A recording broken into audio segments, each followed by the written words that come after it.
మంచిర్యాల జిల్లా Kyathanpalli municipal chairman ఎన్నిక వాయిదా పడింది. గడువు సమయానికి కౌన్సిలర్లు రాలేదని అధికారులు రేపటికి వాయిదా వేశారు. అయితే క్యాతనపల్లి మున్సిపల్ చైర్మన్, వైస్ చైర్మన్ల ఎన్నికల వాయిదాకు మంత్రి వివేక్ కుట్రలకు పాల్పడుతున్నారని బీఆర్ఎస్ నాయకులు ఆరోపించారు. ఈ నేపథ్యంలో క్యాతనపల్లి మున్సిపల్ కార్యాలయానికి డీసీసీ అధ్యక్షుడు రఘునాథ్ రెడ్డి చేరుకోవడంతో బీఆర్ఎస్ కౌన్సిలర్లు మున్సిపల్ కార్యాలయంలో ఆందోళనకు దిగారు. మంత్రి వివేక్ తీరుపై ఆగ్రహం వ్యక్తం చేశారు. పోస్టింగ్ చేసుకోవచ్చు సార్. ఈ వివేక్ వెంకటస్వామి ఎల్లకాలం మంత్రి ఉన్నాడు సార్.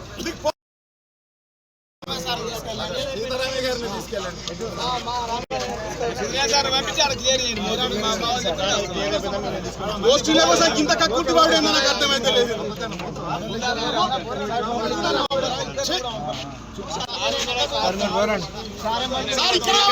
పోస్టింగ్ చేసుకోవచ్చు సార్. ఈ వివేక్ వెంకటస్వామి ఎల్లకాలం మంత్రి ఉన్నాడు సార్. మీకు పోస్టింగ్ దొరుకుతాయి.